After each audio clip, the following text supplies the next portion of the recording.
मोदी की चीन यात्रा की खबर सुनकर ट्रंप का टेम्परेचर चढ़ा हुआ है, यह तो समझ में आ रहा है। सोचिए पाकिस्तान का क्या हाल हो रखा होगा। मोदी के चीन पहुंचने से पहले ही पाकिस्तान में असीम मुनीर और शहबाज शरीफ की नींद उड़ी हुई है। मुनीर को समझ नहीं आ रहा कि मोदी ने ऐसा कौन सा जादू कर दिया भाई चीन पे कि चीन भारत से दोस्ती के लिए बिछा जा रहा है। पाकिस्तान में लोग ये सोच सोच के परेशान है कि मोदी का कौन सा मैजिक चल गया कि दो दुश्मन अब पार्टनर बनने का प्रयास कर रहे हैं। हालांकि चीन पे फुल भरोसा नहीं हो सकता, लेकिन प्रयास दोनों देश कर रहे हैं। मुनीर की टेंशन सिर्फ ये नहीं है कि भारत और चीन की दोस्ती गहरी हो सकती है, बल्कि वो इसलिए भी बौखलाया हुआ है क्योंकि चीन ने पाकिस्तान को भी टोकना शुरू कर दिया। मोदी के बीजिंग पहुंचने से पहले ही चीन ने ऐसा क्या कर दिया कि पाकिस्तान को 440 वोल्ट का झटका लग गया। मोदी के स्वागत में जुटे चीन ने पाकिस्तान के प्रधानमंत्री शहबाज शरीफ को कौन सा फाइनल अल्टीमेटम दे दिया है, आज आपको बताऊंगा। लेकिन आप यह भी देखिए कि असीम मुनीर और शहबाज शरीफ तो यह मानकर बैठे थे कि अमेरिका से तो भारत ने दुश्मनी मोल ले ली और चीन तो कभी भारत के साथ आ नहीं सकता, इसलिए पाकिस्तान अगर अमेरिका की गोद में बैठ जाए तो भी चीन पाकिस्तान से रिश्ता नहीं तोड़ेगा। लेकिन पाकिस्तान को अब यह डर सता रहा है कि कहीं ऐसा ना हो जाए कि चीन के बाद अमेरिका भी भारत का दोस्त बन जाए, और ऐसा जल्दी ही हो सकता है क्योंकि मुनीर लंच करते वक्त ट्रंप को ऐसा झूठ बोलकर आया था जिसकी पोल खुलने वाली है। पाकिस्तान के झांसे में आकर ट्रंप ने ऐलान किया था कि अमेरिका पाकिस्तान में तेल निकालेगा, और अब अमेरिकी कंपनियां जल्दी ही पाकिस्तान में वो तेल खोजने पहुंचने वाली हैं जो तेल पाकिस्तान में है ही नहीं। भारत और चीन की बढ़ती हुई दोस्ती से कैसे मुनीर की हालत खराब हो रही है, अमेरिका और चीन मिलकर कैसे पाकिस्तान का तेल निकालेंगे, सब दिखाऊंगा। पहले एक ट्रेलर देखिए।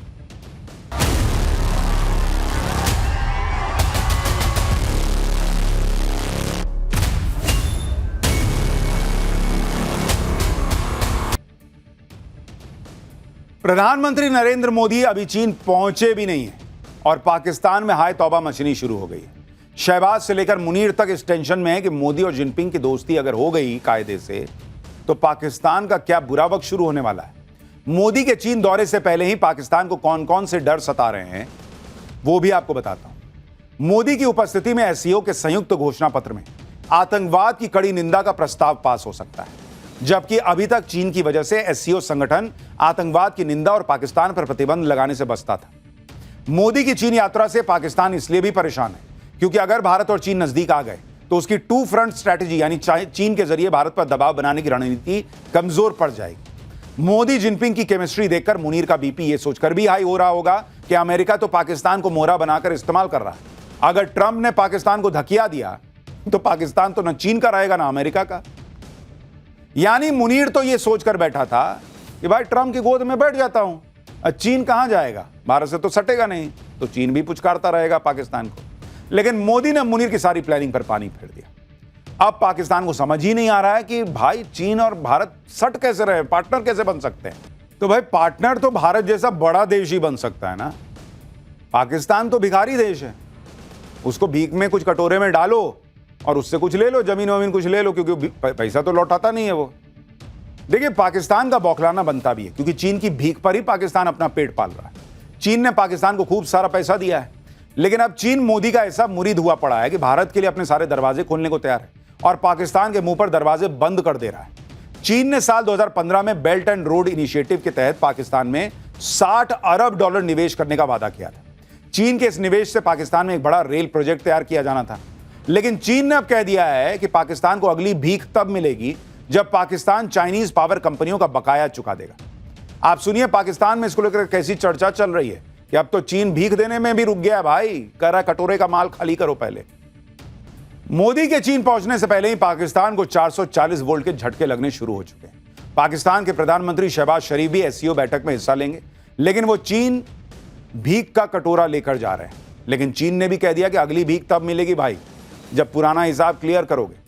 पाकिस्तान को सीपेक प्रोजेक्ट में पावर सप्लाई करने वाली चीनी कंपनियों के 423 करोड़ रुपए चुकाने। चीन ने कह दिया कि पाकिस्तान सीपेक के तहत बनी पावर कंपनियों का समय पर बिल अदा नहीं करता, इसलिए उसे अब और पैकेज नहीं दिया जा सकता। इसके बाद शहबाज शरीफ ने वित्त मंत्रालय को निर्देश दिया है कि उनके चीन जाने से पहले चीन की पावर कंपनियों को $100 अरब का भुगतान कर दो हर हाल में, जो कुल बकाये का 1/4 है। भाई इससे चीन को मैसेज जाएगा कि ये पैसा दे रहा है, अब वहां से और भीख लेके आएगा। ये बहुत स्मार्ट भिखारी हैं पाकिस्तान वाले। यानी एक तरफ प्रधानमंत्री मोदी हैं जिनके स्वागत के लिए चीन पलक पावड़े बिछा रहा है, दूसरी तरफ शहबाज शरीफ जिनको चीन कह रहा है कि आना है तो आओ, लेकिन पहले बकाया चुकाओ। एक तो मोदी और जिनपिंग की दोस्ती ने पाकिस्तान की हालत खराब करके रखी है और अब ट्रंप की तरफ से ऐसे संकेत मिले हैं कि पाकिस्तान सन्नाटे में। पीएम मोदी के चीन दौरे से ठीक पहले कल ही अमेरिका के वित्त मंत्री स्कॉट बेसेंट ने कहा है कि भारत दुनिया का सबसे बड़ा लोकतांत्रिक देश है, अमेरिका दुनिया की सबसे बड़ी इकोनॉमी है, आखिर में भारत और अमेरिका एक साथ आ जाएंगे। अब मुनीर को समझ में आ गया कि भाई ये तो अलग खेल हो जाएगा, अमेरिका लास्ट में सट जाएगा, चीन सट ही रहा है, मैं कहां जाऊंगा फिर। मोदी और जिनपिंग की दोस्ती ने पाकिस्तान की उम्मीदों पर पानी फेर दिया है और अब एक और ऐसी खबर आ रही है जिससे पाकिस्तान को तेज मिर्ची लगेगी। खबर है कि अफगानिस्तान में तालिबान सरकार के विदेश मंत्री आमिर मुत्ताकी भारत आ सकते हैं। दोनों देश यात्रा की तारीख तय करने के लिए बातचीत कर रहे हैं। अगर सब ठीक रहा तो तालिबान के सत्ता संभालने के बाद यह अफगानिस्तान के किसी मंत्री की पहली भारत यात्रा हो। इससे पहले जनवरी में भारत के विदेश सचिव विक्रम मिस्री ने काबुल जाकर मुत्ताकी से मुलाकात की थी। विदेश मंत्री एस जयशंकर ने भी मई में तालिबान सरकार के विदेश मंत्री से फोन पर बात की थी। यानी भारत काबुल में तालिबान सरकार के साथ रिश्ते मजबूत कर रहा है। जाहिर है इससे भी पाकिस्तान में तनाव का माहौल है। पाकिस्तान के सिर पर अब सिर्फ अमेरिका का हाथ है, लेकिन ट्रंप भी यह हाथ कब खींच लेंगे वो खुद नहीं जानते। आप देखिए कि ट्रंप ने हाल ही में पाकिस्तान में तेल निकालने का ऐलान कर दिया था और बड़बोले बयान दिए थे कि एक दिन भारत पाकिस्तान से तेल खरीदेगा। तब पाकिस्तान के लोग ही चौंक गए थे कि पाकिस्तान में तेल कहां है भाई, वो तो तेल ये अंडा जो फ्राई करते हैं वही वाला तेल है उनके पास। सोशल मीडिया पे रील्स वायरल होने लगी जिसमें बड़ी बड़ी कढ़ाइयों में तेल को लोग दिखा रहे थे कि ये देखो ये पाकिस्तान का तेल का कुआं है, आओ अमेरिका ले जाओ ये तेल, ये देखिए। लोग ऐसे ऐसे रील डाल रहे थे कि ये पाकिस्तान का तेल है।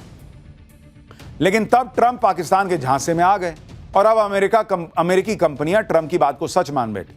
अमेरिकी कंपनियां पाकिस्तान में उन तेल के कुओं पर निवेश की इच्छा दिखा रही हैं जो तेल के कुएं पाकिस्तान में है ही नहीं। पाकिस्तान के पेट्रोलियम मंत्री अली परवेज मलिक ने हाल ही में अमेरिका की डिप्लोमेट नटाली ए बेकर से मुलाकात की। इस मीटिंग में अमेरिकी कंपनियों को तेल और गैस की खोज के लिए पाकिस्तान में आमंत्रित करने पर चर्चा हुई। पाकिस्तान में अमेरिकी दूतावास ने कहा कि वो पाकिस्तान और अमेरिकी तेल कंपनियों के बीच सीधे व्यावसायिक संबंधों को बढ़ावा देगा। लेकिन भाई बढ़ावा कहां दोगे? तेल कहां है तुम्हारे पास? तुमने इतने साल निकाला क्यों नहीं? अमेरिकी तेल कंपनियां ये माने बैठी हैं कि पाकिस्तान में तो बड़े विशाल तेल के भंडार है, लेकिन सच ये है कि आज तक जितनी भी विदेशी कंपनियों ने पाकिस्तान में तेल की खोज की उनका तेल निकल गया, लेकिन तेल नहीं निकला। आप देखिए कि साल 2019 में डच कंपनी शेल ने पाकिस्तान के तट पर तेल के भंडार की ड्रिलिंग की, कोई तेल का भंडार नहीं मिला, कंपनी पाकिस्तान से वापस लौट गई। टोटल और एक्सॉन मोबिल जैसी कई बड़ी अंतर्राष्ट्रीय कंपनियों ने भी पाकिस्तान में तेल की संभावनाएं तलाशी, लेकिन नाकामी हाथ लगने के बाद वो भी पाकिस्तान से बाहर निकल चुकी। यानी ट्रंप के सामने मुनीर ने तेल को लेकर जो झूठ बोल दिया था अब उसका पर्दाफाश होने वाला है, क्योंकि ट्रंप मुनीर का भरोसा करके अमेरिकी कंपनियों को पाकिस्तान में तेल निकालने भेजने वाले हैं। लेकिन जब तेल है ही नहीं तो तेल मिलेगा कहां से? खुद पाकिस्तानी कह रहे हैं कि ट्रंप कहीं पाकिस्तान का ही तेल ना निकाल दें। यानी ना नॉर्मन तेल होगा ना ट्रंप नाचेगा, और ट्रंप नहीं नाचेगा तो वो मुनीर का भूत बना के नचा देगा। हसीम मुनीर को लग रहा था कि वो ट्रंप की लल्लो चप्पो करके पाकिस्तान से काम निकलवा लेगा, लेकिन अब पाकिस्तान में ही मुनीर की थूथू हो रही है।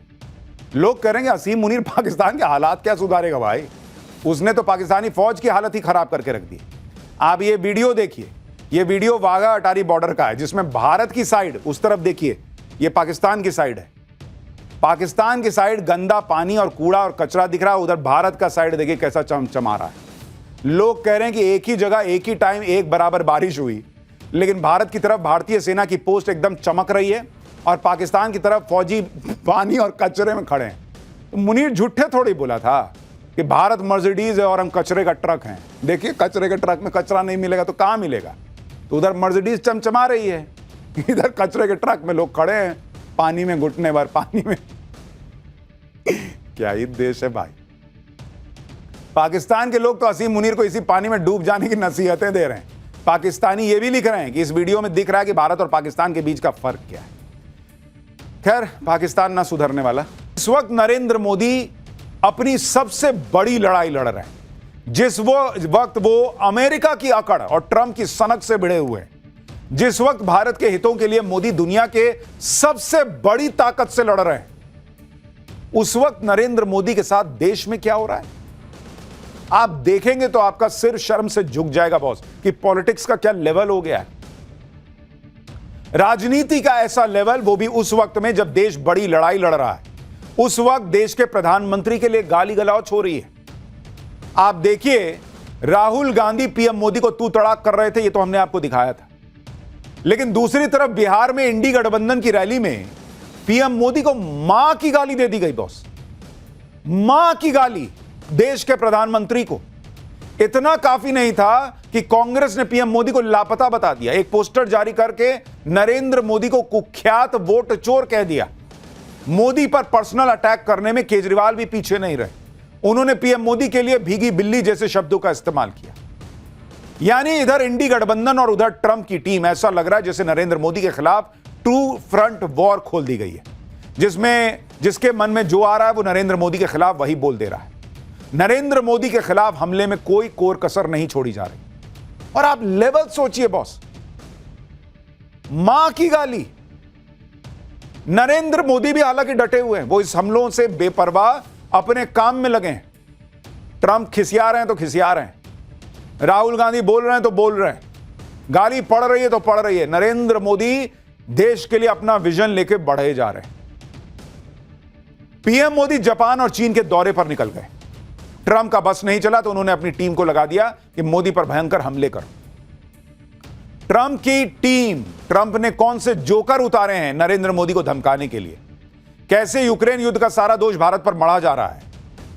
क्या भारत करने जा रहा है? क्या डर दिखाया जा रहा है भारत को? यह सब आपको आगे बताऊंगा। लेकिन इंडी गठबंधन ऐसे समय में पर्सनल अटैक क्यों तेज कर रहा है?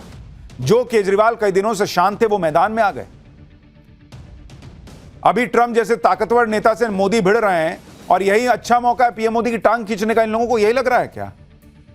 कल जैसे ही भारत पर 50% टैरिफ लगा और ट्रंप ने पीएम मोदी को टारगेट करने वाला बयान दिया, राहुल गांधी तो अलग ही लेवल पे बातें कह रहे हैं। आज आपको ये पूरी पॉलिटिक्स, इस देश में पॉलिटिक्स के नए लो की हर खबर बताऊंगा। कैसे बीजेपी और कांग्रेस भिड़ गए हैं पीएम मोदी को जो मां की गाली दी गई है उस पर। लेकिन पहले एक झलक देखिए।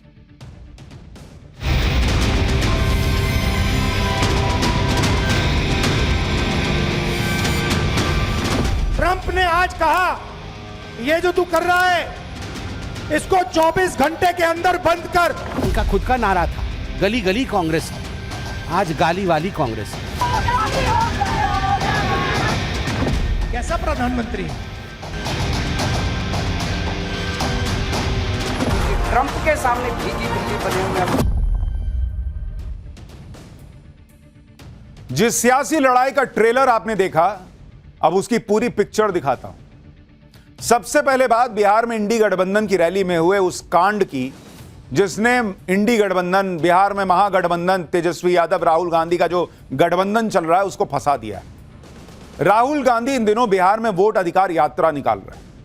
इस यात्रा के दौरान बुधवार को तेजस्वी यादव के साथ वो दरभंगा में एक साझा रैली कर रहे थे। इस रैली में ही कहा जा रहा है कि पीएम मोदी को मां की गाली दे दी गई। हालांकि राहुल गांधी वहां थे नहीं थे, क्या हुआ था, ये आपको आगे बताऊंगा। लेकिन आप देखिए पहले, मतलब ऐसे तो न्यूज पाठशाला को हम फैमिली शो कहते हैं, बच्चे बुजुर्ग सब इसको देखते हैं, इसलिए हमने वो मां की गाली जो दी गई है, और वो सुनानी भी अच्छी नहीं लगती कि देश के प्रधानमंत्री को मां की गाली दी जा रही है, वहां बीप लगा दिया है। लेकिन जहां बीप आप आ जाए, आप समझिए वहां कौन सी गाली दी गई है। सोचिए बॉस, मां की गाली प्रधानमंत्री को पड़ रही है। इंडी गठबंधन की रैली में किसने पीएम मोदी को गाली दी, इस पर क्या बवाल मचा है, ये सब आपको विस्तार से बताऊंगा। लेकिन पहले आपको पीएम मोदी के खिलाफ राहुल गांधी की भी तो भाषा सुननी चाहिए, जिससे आपको यह समझ आ जाएगा कि क्यों इंडी गठबंधन के मंच पर कोई कार्यकर्ता अगर पीएम मोदी के खिलाफ इतनी नफरत निकाल रहा है तो वो कहां से आ रही होगी नफरत। कहने को तो मोहब्बत की दुकान खुली हुई है। कल रात को ही राहुल गांधी ने बिहार में एक रैली की, पीएम मोदी के खिलाफ ऐसी हल्की भाषा का इस्तेमाल किया। राहुल गांधी ने पीएम मोदी को डरपोक कहा, फिर से तू तड़ाक वाली भाषा का इस्तेमाल किया, कहा कि कैसा प्रधानमंत्री है, कैसा आदमी है। ट्रंप के फोन पर प्रधानमंत्री की हवा निकल जाती है। मोदी एक फोन कॉल से डर जाता है, जाते नहीं डर जाता है। सुनिए राहुल गांधी को जरा। डोनाल्ड ट्रंप कहता है मैंने फोन उठाया और मैंने नरेंद्र मोदी को फोन किया और मैंने उसे कहा कि 24 घंटे में युद्ध को बंद करो। और फिर कहता है मैंने सोचा 24 घंटे में करेगा, उसने 5 घंटों में बंद कर दिया। मतलब डरपोक है। मैंने नरेंद्र मोदी को लोकसभा में बोला, अगर दम है तो बोलो कि डोनाल्ड ट्रंप झूठ बोल रहा है, बोलो। 40 बार उसने बोला है, नरेंद्र मोदी के मुंह से चू तक बात नहीं निकली। लोकसभा में ट्रंप को एक शब्द नहीं बोल पाया। कैसा प्रधानमंत्री है, कैसा आदमी है जो कहता है, देश से कहता है 56 इंच की छाती है, मगर डोनाल्ड ट्रंप का एक फोन लगता है और पूरी की पूरी हवा निकल जाती है प्रधानमंत्री की। ये सच्चाई है। अब डोनाल्ड ट्रंप बोल रहा है, पूरा हिंदुस्तान बोल रहा है, हिंदुस्तान के युवा मजाक उड़ा रहे हैं। ये कैसा आदमी है, एक फोन कॉल से डर जाता है। अब तो मैं मिला हूं, मीटिंग हुई मेरी 2-3 बार, तो मैं तो समझ जाता हूं बात, कितना दम है आदमी में। कुछ नहीं भैया, मैं बता रहा हूं आपको, मैं बता रहा हूं कुछ नहीं है। बस अंबानी जी का पैसा है, अदानी जी का पैसा है, थोड़ी सी मदद हमारे मीडिया वाले कर देते हैं,